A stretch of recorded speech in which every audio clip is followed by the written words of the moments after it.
We might get started. Good evening, everyone. I'm Andrew Grill. I'm a member here at the club. I've been a member about 4 years, and it's great that we're having this sort of member session. When Oliver approached me a few months ago, he said we're trying to get the members to talk about something that's close to their heart and interesting, both at breakfast and in the evening. So I'm glad you've come along. If you're here to hear just about social media, you're in the wrong room. We're going to be talking about what's coming next and what we term social business. I want to make this fairly interactive, but if you're here just to find out about getting followers, then you're in the wrong place. Start off with a few of my own credentials. Who am I? As I said, I've been a member here for about 4 years. I've been on Twitter since 2007. I've been on LinkedIn since 2004. I've had a website since 1994, and I've actually been online since 1983. And I gave a presentation a few weeks ago, and someone in the audience was born in 1983, and I said to her, I've actually been online longer than you've been alive. Back then in 83, the internet didn't exist, obviously. It was bulletin boards, and it was those sort of things where you dialed up through a modem, you left a message, you waited 2 days for someone to reply to it. So I've been playing with this stuff for a while. In fact, I was talking before, I actually dug up an old copy of my website. This is from the year 2000. It looks pretty awful. In fact, if it was live, we'd have a scrolling thing across there. We have some animated GIFs on it and things like that. This is actually from a website called archive.org. You can put any website in there, it'll go back. It's called the Wayback Machine. So I typed my website in there, and the first entry was the 18th of October 2000. So I've been doing this stuff for a while, and I suppose the passion for me is I've been playing with social media for a long time. I've always been interested in what's next. And even 3 or 4 years ago, there was a group of people that got together every week or so called the Tuttle Club. Some of you here may remember it. And back then, it was the cool kids talking about social media before brands really got into it. And we were saying back then that we hope that one day in the future, brands would finally see the power of this social media stuff that we're playing with and really get excited. Well, our wish has come true. In fact, brands have got so excited, they've almost taken over social. And I think social business being the next stage is how can you actually get this into your business and start making money out of it rather than just being Twitter and Facebook. I always start off with this slide no matter when I'm presenting because I think social media is really like real life. I'm obviously Australian, you can tell from my accent. And I think we sometimes lose focus that social media is really a conversation. Now, I'm sure after this discussion we'll all have a bit of a chat. You've all been to a conference where these scenes abound, people are talking. What I try and do sometimes is, when I'm at these conferences, I go up to 2 people I have never met who are talking to each other, and I wait to see how long it is until I get invited into the conversation.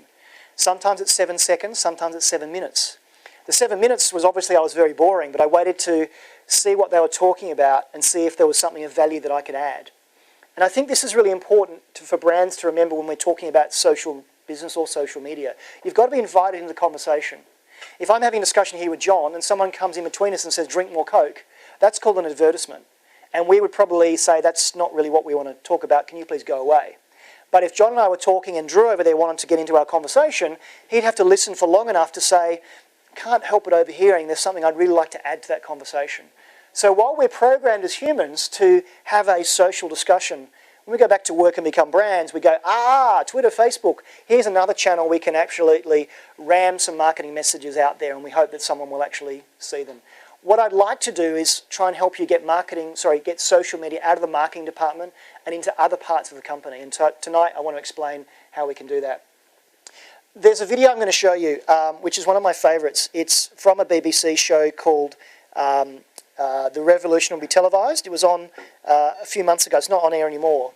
And this video actually needs no introduction. It's about 90 seconds long. I'll just let you watch it. Hi guys. Hiya.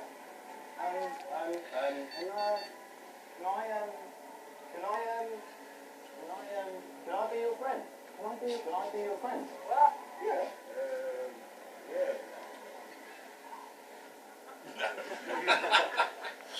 All my friends have got like 1,300 friends. I've only got 99. It's cool to have a lot of friends. Isn't it good to have? Do you want to maybe look at some photos of like me with my mates and maybe want to be my friend more? If I showed you some pictures of my life, it's really cool, you'd be a bit more interested. Sorry, I just poked you. Can I just poke you? Can I just poke you then? I'll poke you. Just go away. this is when like all my really cool friends like threw a party for me, and it was really cool, and I had a really good time. I looked really good. This is like me at a cool party with like pretty girls looking cool. This is my friends like playing this really cool game. You don't show any of your photos to strangers. What's wrong with you? I like it. Now, you laughed at all the same spots that 30 other audiences have laughed at when I've shown this over the last few months. And the embarrassing thing is we all know that that's kind of how some brands actually react, and it's all about getting more followers and more fans. And whenever I have a brand say to me, I just want more followers or more fans, I say, why? And often they go, we don't know, it just sounds really cool, we should have more of them. So that's not how you should actually, as a brand, behave. You have to have a conversation. Let's flip over now into the real world. And this lady here is Ginny Rometty, who is the CEO of IBM. You've probably heard of IBM. They're a rather large computer company. And she gave a speech only a few months ago at the Council of Foreign Relations, and there are a couple of bits here that I just want you to hear because we'll talk about more of this in the rest of the presentation. This is someone who really gets the power of social, that is in a fairly senior position. So let's just see what Ginny has to say. A couple of things here. I'm going to assert that the social network will be the new production. In a company, in an entity, I don't mean in a consumer alone world. You might have forgotten this. Peter Drucker coined the word knowledge worker. It was actually 1959. So I was a little toddler at this time. Now, non-routine work, but what's changed? Obviously, I said tons of data. Tools are different today than they were then. Billions of different interfaces. But today's knowledge workers have access to something around the clock. They have access to each other. That's what's different. And in a social enterprise, I will also assert that your value will be not what you know, it'll be what you share. And that is a very different paradigm. I think that's really important because she's right, that we now have the ability to share this between people. And what's interesting is that there are people in your organisation that will never tweet, never blog, never post anything on Facebook because that's not who they are, and generally that's the more senior people. But how about if we actually start the ability to use these social networking tools like Twitter and Facebook inside the organisation in a secure way and get them all talking to each other? Because as Ginny said, the real power of information is sharing. Now I'm going to play another 30-second clip from her where she says, what's the benefit of this? If you're actually able to share, what about if I actually work out that your compensation, your bonus might be tied to how well you share? Let's just see what she says in this next piece. By the way, what it ends up doing to any company, any organization, it will change who you hire, how you compensate them, how you develop them. And in fact, I see it in IBM. Every IBMer today has access to, you name it. We have wikis, blogs, communities, social networking, and the like. But in the near future, there'll be something else. And I'm going to have IBMers who are not only going to rate each other, professionals, clients, and the like will rate them. You'll be rated by the information you create, how you share it, what's its value. You've seen this, 5 stars, maybe I'll even pay you that way. 5 stars, 1 compensation, 2 stars not. So that's the only videos I'm showing, but I think Ginny really hits the nail on the head that her organisation will start to actually look at external factors, so how well I engage with my partners and my customers. Now that may seem a bit foreign because I'm not a sharing person, but you think about it, there's a product recall in the company and everyone's scrambling to get information about what's going on. If you can securely internally share that, when all the tweets and blogs come in about what the heck is this company doing, you're actually able to share this amongst each other. Years ago in Australia I worked for a company called Telstra, a big telco like BT and Vodafone. And I became, for whatever reason, the go-to guy because it was always, Andrew will know what's going on. And I got the phone calls and people to my desk saying, hey Andrew, do you know about this? And I made it my business to know what was going on. And I became a bit of a traffic cop and I would actually share information. But how do you scale me? Because there are lots and lots of me's in every organisation that know about the latest widget. They know because they're an expert on the product how to actually fix something. If you're able to share that internally using the same structure and tools that we use externally on social media, I think you'll have much more valued employees and also customers will be happier with you. So that's really the basis of what I term social business. Now, Angela from the Burberry CEO, this is a great quote from her. She said that consumer data will be the biggest differentiator in the next 2 to 3 years. Whoever unlocks the reams of data and uses it will strategically win. Big data you hear a lot of. In the company I work for, People Browser and Cred, one of the things we've been doing since 2008, we've been collecting and storing and indexing every single tweet. So we have 150 billion tweets that we have in our database, which companies sort through. That's big data. And what Angela is saying is if you can harness that 150 billion and make some sense out of that, you will really win. Because one thing I get quoted on a lot is that social media is the best piece of market research you will never commission. There is so much data out there. Only if you knew what was going on could you actually make sense of it. People are talking about you behind your back. They're talking about your product. They're giving you product suggestions without knowing that there are experts out there that really know your product well. So I think when Burberry and IBM get behind this, you know that something is happening. I want to just stay on social for a little bit longer. This is from 2009. Some work that McKinsey did around the consumer decision journey. This is what's called the marketing funnel. So marketers in the room know all about this. You've got awareness, familiarity, consideration, basically trying to get people to buy stuff. But this is the old way of doing it. And I want to introduce you to the consumer of the future. This is my 6-year-old daughter, Madeline. This is actually her hunched over my iPad at Starbucks one weekend. And I saw her doing this, and this is real. This is not framed. I actually took a picture. I said, "What are you doing, Madeline? Can I take a picture?"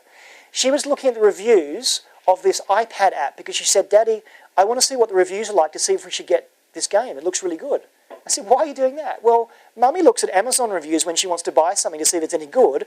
I need to look at reviews, and it's a really good game, Daddy, and we should get it." So you've got a 6-year-old who, taken, is very technologically advanced because her father is, and she has all the tools of the trade, has her own website and has her own iPad. But she is actually looking at reviews from someone she's never met to making a purchase decision about whether I should get the app for her. So that is the consumer of the future. She no longer looks at ads. I no longer look at ads. I use my networks to find out what's valuable. So what McKinsey said, and this is back in 2009 and is absolutely relevant now, is you've now got not a marketing funnel, you've got a loyalty loop. And what they said in their research was that the consideration phase is actually shorter. There is so much choice out there right now that consumers are saying, I'm putting less in my consideration set up front because there's just too much choice. But where social comes into it is in the evaluation set, I'm going out to my network to say, hey Drew, hey Jeremy, hey John, what do you think of product X? I want to find someone who's actually used it and has had a good or a bad experience and really used it rather than someone who's been paid to use it.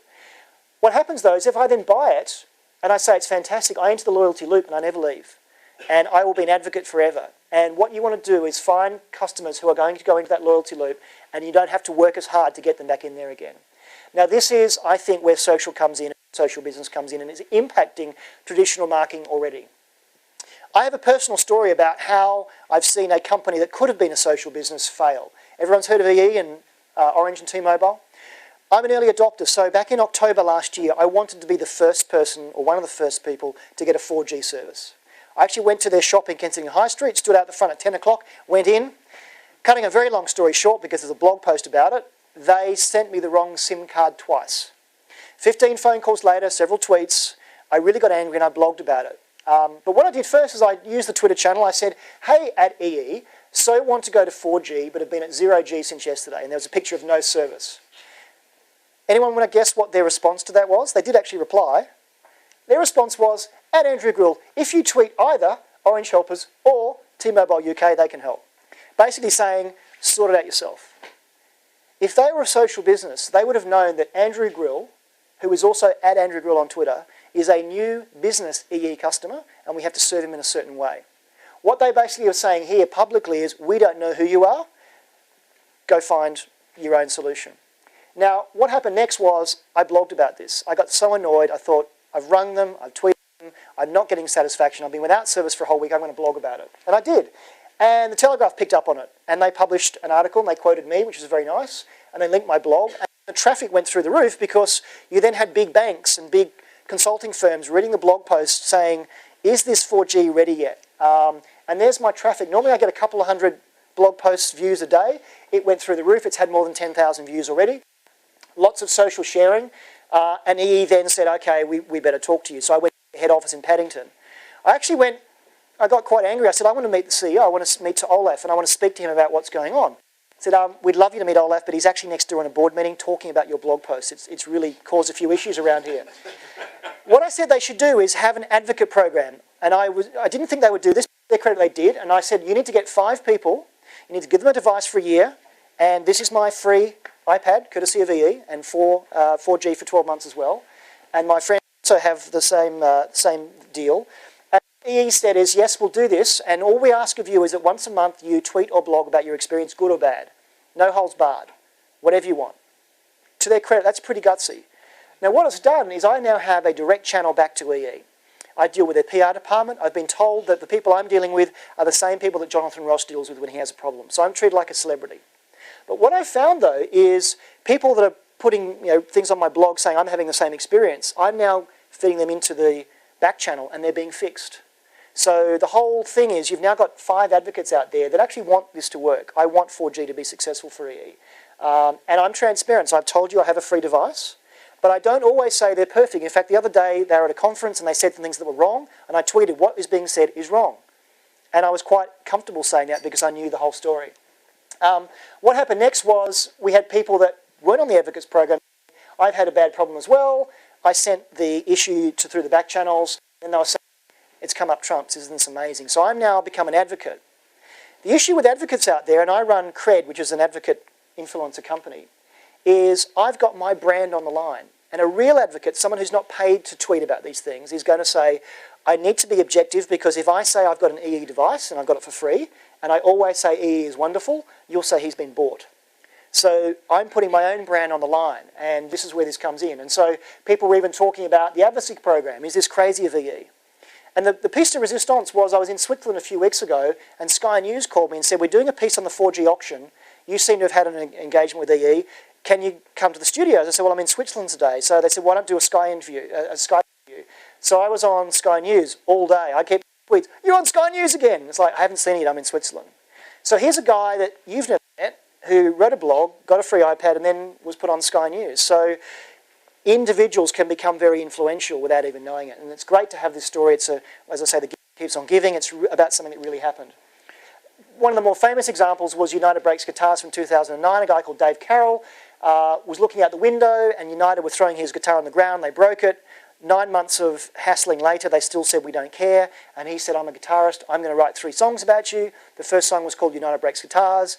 And what happened is it basically hit the United share price. They went down $180 million overnight because of the bad publicity. So, knowing what's going on out there is really important. So I want to move from social media into social business. And a bit of audience presentation time. What does social business mean to you? I'll pick a few people out. John, what does social business mean to you? Promoting what you're doing, basically. Yep. That's what it means to me. Okay, that's fair. I make films, so I use it to promote the films I make.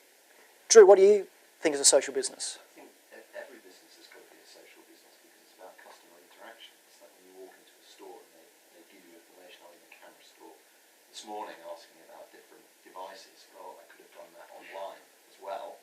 So that is the 21st century of what you would have normally done when you approach a shop counter. Yeah. Anyone else got a view on what social business is compared to social media? Has an instant back channel. It does, yes. So basically, as I say, they promote films, therefore, if they're crap, you get a very instant reaction going, you've failed. Yeah. In fact, the Bruno film actually failed on Twitter. People were coming out of the cinemas going, it really is a dud. And it didn't do so well because people were able to see the review and decide whether they're going in or not. So, yes, sir. I was thinking, it's about learning about the customers and understanding what their needs are and sort of getting involved in the dialogue like we talked about earlier. I think that's primarily what it means to me, actually. I think it means all of that, but what it means is plugging it back into the enterprise. So if you have all this information that the film's a flop, the camera's the wrong type, unless you can feed that back to the right people. At the moment, I think the challenge is the marketing or PR department is the one behind the Twitter or the Facebook channel, and they see all this, they go, oh, they don't like it very much. But the product development people, the customer support people never really see this, and so it's not fed back in. And a real social business is getting every facet of information, no matter where it comes from, and feeding it back. Can you give me an example? Yeah. Odeon, their Twitter feed has 13,000 followers, and people aren't very happy with the Odeon as a cinema channel. Somebody set up, this way you can tweet, you can look it up on Google, set up a Twitter thing called Buy Odeon's Crap. And that's got 470,000 followers. Wow. So that shows you the difference. And interesting, following your response, Odeon's initial response was to spend more on marketing, rather than fixing why Odeon is crap. And the thing is, in all those tweets, they're probably telling you the root cause of why. Is it prices, is it times, or whatever? They've got invaluable data there. All you do is read most of them. I mean, some of them are obviously pointless, but most of them are actually quite, influential. They actually go, actually, this is what's wrong with it. This is why that person had a bad experience at the Odeon. Yeah. So I think some are missing a trick. The information is there. You've got people that aren't asked to tweet. They do tweet. And the other thing is, that basic threshold moment, for me to take my mobile out of my pocket and tweet something, there is a threshold moment. Now, I'll give you a couple of examples. My threshold moment for a positive is when I'm in metros, and I've got the thing on my phone that my wife's told me to buy, some milk or something. I've got no idea what it is. And I race to a partner and I say, where would I find this? They literally drop what they're doing. They walk halfway across the store and they show me. This is amazing. And I tweet, in Waitrose again, just had another amazing experience. That's the threshold to say, I'm so happy about this, I want other people to know. We've all got an experience of, I've had some bad customer service, I whip the phone out and I want to tell everyone, I want to vent. But in the middle, I'm having a glass of water, there's no reason to tweet about that. So there's a whole lot of stuff where the threshold is not met. So if it's met, it means there really is a delight or a problem, and I think brands need to harness that. So yeah, that's great. Here are some other people and what they think. So the folks at IBM say that a social business is an organisation whose culture and systems encourage networks of people to create business value. The word culture to me is the most important word in that whole sentence, because we can all agree that social media is great, it gives great feedback. But if culturally you are handicapped in that you can't do anything with that, or the management are saying, we don't want to do this, that is where it breaks down. And so part of becoming a social business is the culture has to change. And we'll go into that in a moment. Another definition I like from a group called Altimeter Group. By the way, all of these links on a short link. I've got a whole list of bookmarks and I've got the slides online. The video will be online soon. So at the end, I'll give you the links that you can actually go to, so no need to copy this down. Altimeter's view is the deep integration of social media and social methodologies into the organisation to drive business impact. And this is where it stops becoming just social media and it's actually plugged into what's happening in the business. And the important thing is you've got to align your business objectives. To have a Twitter feed is not a business objective. To actually listen to our customers and identify root cause of a supply chain issue is a business imperative. What I'm going to do now, this report is so good, I've kind of picked it apart. I want to use some of what they've mentioned in here to talk about how they see a social business. And what they've done for this report, it's from March. They interviewed 698 companies. So it's a fairly broad view. So nearly 700 companies were interviewed about where they are in the stage of social. The findings were, and I'll read some of this because it's a bit small, 65% agreed with the statement that risk management around social media was well understood, tick. 61% said that a social strategy is connected to business goals and outcomes. That's pretty good. Going down a bit, we've got roles and responsibilities and governance, 60%.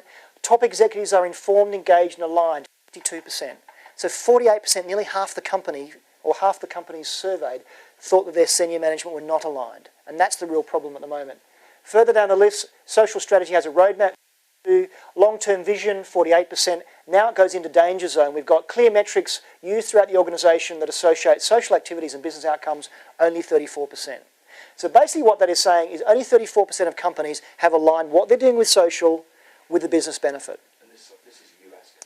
This is global. There are a lot of European as well. That is a danger signal because this is something executives can hide behind. They can say, you want more money for social? Prove the ROI. Oh, it's a bit hard. Okay, no money for social. And so what I think is happening is that executives are hiding behind the fear, uncertainty of doubt because no one is properly aligning the business objectives to what is happening in social. So what I zeroed on here is 2/3 of companies were active in social with no real link to their business objectives. And there were 3 reasons why. Part of it was the top executives were not engaged. And one of the people quoted said, many of our board members and executive leaders aren't even on Facebook, so social media is foreign to them. This is not a criticism because a 50 or 60-year-old, generally male C-level executive is probably very uncomfortable with social media because they've never grown up with it. I'm 45 this year, been online since 83. I've been playing with this stuff for a while. I'm at that edge where I'm old enough to be grumpy and grey, but I'm young enough to have been playing with this for a while. So I'm in that danger zone. But 10 or 20 years older than me, and it's in their psyche not to play with it. So you've got executives who are saying, I don't get it. You can't prove a business case. You can't have any money. And that's, I think, where part of this is blocked at the moment. The second is disparate, uncoordinated efforts. The report from Altimeter showed that social is all over the place. 40% is in marketing, some of it's in corporate comms, some of it's in a social media team in digital. It really is all over the place. And part of the social business agenda should be to bring all these teams together. Because just like a few years ago we talked about e-business, We no longer talk about e-business, we talk about business. Soon it'll be social, not social media. And it won't be big data, it'll just be data. The third one is incremental funding, back to the point of, if you can't prove a business case, I'm not giving you any money. This was a really interesting slide. It's basically saying for companies of this size, 100 to 250 million of revenue, up to a 10 billion company, even a 10 billion company is only spending last year about $1 million on social. And they've got about 19 external people, full-time equivalents, and about 10 internal for a $10 billion company. So this is small. There are bigger fires to fight than an executive has about takeovers and tax structures and all sorts of things. So really you've only got a handful of people, and in the scheme of things, a little bit of money thrown at the problem because people can't break through. And one of the recruiting companies that places community managers said to me only recently, I've got a real problem. I put community managers in there, and 2 years later they come back and say, I've got to find a new job. I'm not going anywhere. No one's approving anything. And they stagnate because they haven't been able to break through and prove the business value. This is the money slide for me from Altimeter. It talks about the 6 stages of social business transformation. I'm going to go through them as well. So it's planning, presence, engagement, formalised, and really up here where very few companies have made it, strategic and converge when everything is social. So in the planning, a lot of you have been through this. It's listening and learning. It's listening to what people are saying, using pilot projects to look at social efforts and using audits. Now, even in America, some companies aren't even here on the planning. They're saying, yeah, we know we need a presence there, but why would we bother? Why would we bother with a Twitter account? Part of the problem is with a Twitter account, as soon as you open one up and you say you're online, you pay the Twitter tax. This is not something the government regulates. It's basically, if you're on Twitter and people can complain through Twitter, you expose publicly your 30 years of broken processes. When I worked in Australia for an operator called Optus, the second mobile phone company, it was 5 years old and had 46 legacy systems in there. And we actually went through a whole re-engineering process only after 5 years to fix it all up. So even small companies can really, come unstuck very quickly. The second stage is presence, or staking our claim.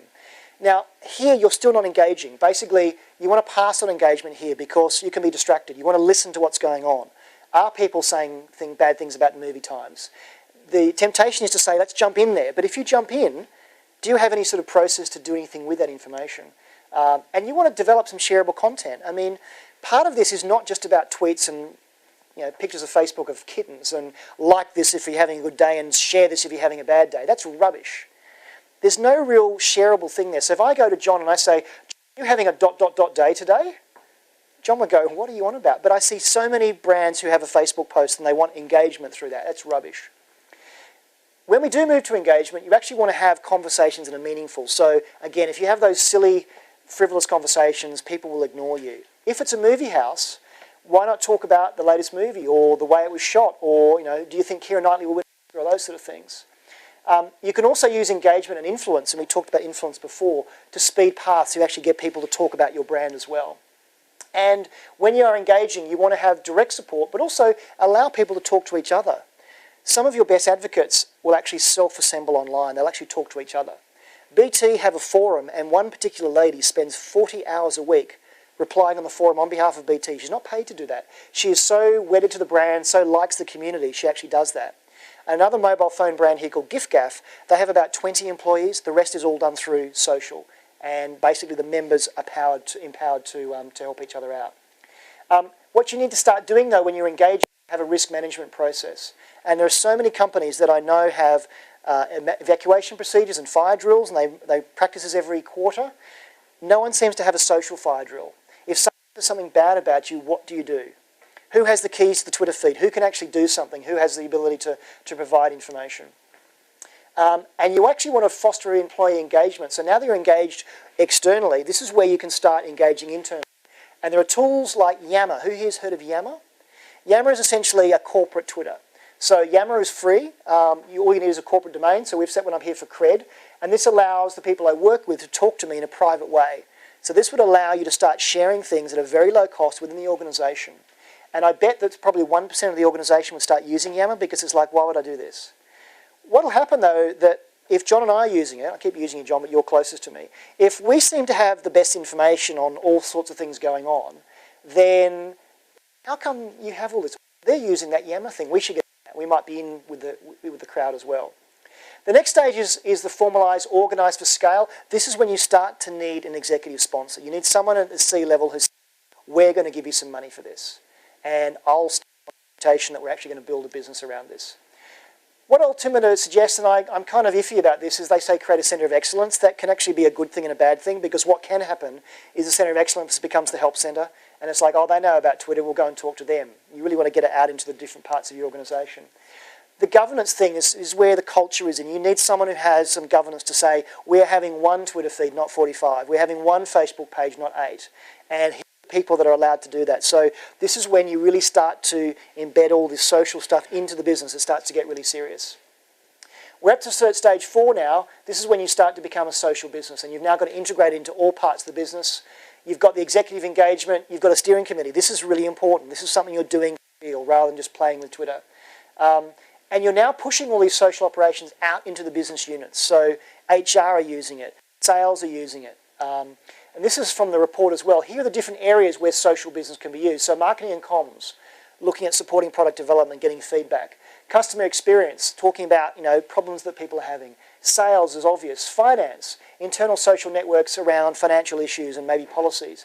HR, the best people out there are using social media. Are you using social to find the next employee of your company and getting them to see what you're about? IT are using that and the supply chain. So all parts of the organisation can be using social internally as well as using what they're hearing externally as well. And towards the end now, when the business is social, you've got a single business strategy process. No longer is there a social strategy and a digital strategy. It's the strategy, and it's all aligned together. You've got to start merging this together. You don't want to have a digital department and a mobile and a social department. It's got to be the department that actually makes all this happen. And you've got social customer experiences where you're buying and selling things using social techniques. And when it comes into the organisation, your CRM, your supply chain system, it's all completely integrated into social. And really you want to bake your DNA so it's social first. Everything you're doing when you look at a new product or a new marketing campaign, it's how do the social sharing things impact there as well. There's a really great report by Capgemini, it's from late last year, that really explains how the two have got to come together, the technology and the culture. And they looked at, they say there are 2 areas where you have to excel. One is digital intensity. This is how shiny are your techie objects. What are the really smart things you're doing? And the axis here is what they call the transformation management intensity. This is the culture change. And they've divided into 4 areas. So the beginners down here, you could probably class some mining companies and banks might be conservatives. They've got processes but no real technology. You've got the fashionistas, and some of these are fashion brands actually, that have got great technology, but there's no real strategy and no real governance and culture change. And you've got the digerati who are doing those 2 things really, really well. They've baked it in. They've got the culture and the executive buy-in and the technology to make it work. Now, the great thing about this, it was over 2 years. And they even looked at the stock prices of the companies that they thought would fit into these areas. Surprise, surprise. Those digerati were 26% more profitable over a 2-year period, and the stock price reflected that. And in terms of revenue generation, 9%. If you're back here in the conservative space, you actually went below. You went backwards. So there's some really good analysis here that proves the case. Obviously, how you prove this inside your organisation is the hard part. But when you see these figures and you say, these people have invested time and energy and culture shift into doing this, there is a real business benefit from being on this side of the equation. I just want to end with some use cases to show you how you might actually use this in your organisation, and we might have some questions. And this is from a great IBM report that's actually just come out talking about what they call social business patterns.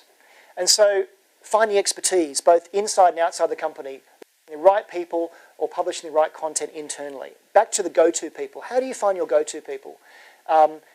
Find the best people to respond to customer needs. It may not be that the person who's in customer service is the product champion. It may be someone in HR that just happens to use the product and be really au fait with it. And being able to document and re-sharing. When I was in Telstra years ago, before any of this existed, I discovered there were 6 parts of the company working on the same product. I got them all into a room, half the size of this room, I took the chairs out, we had a stand-up meeting like Queen Victoria would do, and in 15 minutes decided there was going to be only 1 small business portal and not 6. If I'd had this, I would have known early on that there was lots of duplication. And the way you do this, you can do it through gamification. This is something we did for Ogilvy. Now, Ogilvy, this is public. You can go to london.cred.com and see this. We've actually entered all the Twitter names of people at Ogilvy with their permission, and we've ranked them with a cred score. Now, what this does is 2 things. First of all, it says to the world, Ogilvy really has some smart digital people inside. What Ogilvy also did was they gamified this. They said, every month, the person who is most improved with their cred score gets a Kindle. And every 12 months, we're going to see who's most improved over 12 months, and they're going to South by Southwest in Texas. And that's just happened. So what happened in the second week of this, we had people scrambling with emails saying, I want to be on the list. Because social doesn't have to be boring. You can actually see within the organisation who are the go-to people, and this could be an external or an internal way of showing that. External customer insights, we've talked about this before, of actually being able to find out what customers think and be able to connect with them. That's one of the other benefits as well. Knowledge sharing, accessing and capturing knowledge, we talked about that before as well. And stop people having to search all the time for what is actually useful, and we can then use Yammer for that. And finally, looking at recruiting and onboarding. So new employee, they've got to find all the staff. Who are people that can connect to them that have also just come on board and can be helped to streamline the process and the assessment as well. So question is, where do you think you are on this continuum? Anyone want to be brave and say where they think their organisation, anyone that thinks they're at the converge stage, that everything is social, it's all baked in? Adobe, Jeremy, is Adobe at the converge stage, it's all baked in? I mean, How could we not be? clearly. So let's put Adobe here on this side of the chart. John, where do you think the film industry, where do you think the Odeons of the world are on this continuum? Somewhere between planning and engagement. Yeah, that's probably fair, because they're not really using that into there as well. Anyone else want to? Got a client that is trying to go in at strategic, but they've missed the planning stage. So the management's aligned at the strategic level, but realistically, the organisation's at planning level. Yeah. Do they know there? Yeah. So how they get out of it and sort of rewind to go back to? You know, Well, of course. Good answer. Anyone else? Let's take a gap of where they think their organisation or an example organisation is at. We're obviously all at the converge stage, so there. So that's pretty much what I wanted to go through. The links from tonight, all those reports are at this website. So if you go there, all the links are there and the presentation is there. Really just want to open up to questions. I've done all the talking. It's just been useful. Question at the back, sir. Yes. Thank you first of all for the talk. The examples you've used today have been about wanting to make businesses like film, like Adobe, people like that, where you have a wide spread of ages in terms of the customer. Yep. For example, for yourself. Yep. Got people from 16 years old to 70. I'm going to give you a theoretical idea of a business, and I'd like you to present a plan to me as if you're going to present business Okay. to me. Put me on the spot. I run a company that its core customer is a 65-year-old woman who doesn't know Twitter, doesn't have a Facebook account. Yep. It's a growing business, a fast-growing business, and we have no social marketing. And I need to understand how I can, take advantage of something where I can actually gain some understanding. I can talk to my customers. I can do questionnaires. And I address their feedback. I feel sometimes when you put it on a platform in the public domain, critics come out the most, and they're the ones who can damage your business. Yes. And sometimes one critic and 1,000 people saying good things can be more damaging than anything. So it's better not to put anything on a public plane, but to take it in and deal with comments yourself internally. But the key is that my customer is a 65-year-old woman who has no real experience with social media. How would you then present an idea that I could maybe take on as a business? Can I ask what the product is or the service? Fashion. It's fashion. Okay. So it's older person's fashion. That's right, yeah. Okay. So it might be that social is not the core of what you do, because it might be that's not how you get to your target market. But it might be there are some decision influencers that are, so 65 is probably my mum's age. So is it the daughter that is listening to what is being said? Now, they're not the target market, but they go, hey, mum, you're looking for some fashion. I'll give you an example. So my wife no longer goes and buys fashion on the high street. What she does is use a company called Pure. It's an online fashion boutique. Why she uses Pure is, first of all, she doesn't have to go into a change room and try on different things. They will send it to her in a reply paid envelope. If it doesn't fit, no quibbles, send it straight back. And they actually have a decent range of stuff. And probably 90% of the time, they get it right. So for her, she also hates social. Doesn't like it at all. Doesn't understand what I do. Doesn't even read my tweets. So she doesn't know what I do. So she, however, I'll give you another example. I'm getting to your question. I'm going to answer it. So about 2 years ago, I think it's X Factor had an ad on it for milk, for Yo Valley Milk. Remember it all? It was a boy band. It was a 2.5, 3 minute ad, and Yo Valley spent their entire £5 million marketing budget for the year on that one ad, production and airtime, and it aired once on X Factor. How did my wife Samantha find out about that ad? Because she wasn't watching X Factor and I didn't see it. It had such amazing resonance that it was a big deal, well-shot ad, high production values, and they were spending their entire marketing budget on this one ad. It made it onto the BBC website. Then my wife read about this story and she told me. So none of that involves social. But what happened is that the message got out to mainstream media about that. So in your example there, it may be that you're thinking, can I use social to get to a target market that doesn't even look at social? Maybe I want to build awareness from the next level down who is using social, the daughters of those target market. And you're saying, what are the attributes? The fashion is good quality, it's your return policy, all those sort of things. So maybe that's one way you might use social in the mix. But from what you've told me, I would not be putting all my eggs in social. What I would be saying, though, is start doing some listening. Is anyone talking about your brand? Did you know that you had an amazing market segment over here that wasn't even your target market and people are talking about you? So I wouldn't focus on that because what you've identified is that your target market's not using social, but maybe you can influence the awareness through the next layer down. Because, again, I get this all the time, Andrew, not everyone's on Twitter. Yeah, but everyone knows someone who's on Twitter. So everyone that I know that's not on Twitter, I talk to them about things I hear. Where'd you find that? I found it on Twitter. So we're only sometimes one step away from someone who is using social. I completely understand, hear what you're saying, so great, thank you for that.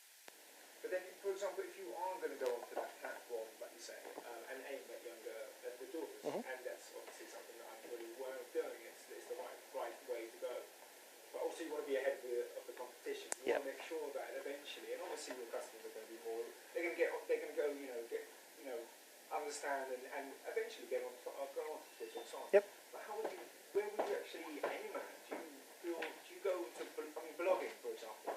Would you directly aim at blogging that is, I don't know, where do middle-aged women go and blog? I mean, they would be reading groups and... Well, things that come to mind, you've got, Mumsnet's the wrong angle because that's new mums, but you've got to have areas, you'd be surprised at what they call the silver texters, these older generation people that have a lot more time on their hands that actually do use, maybe not social networking, but they do read blogs and they read reviews. So, yeah.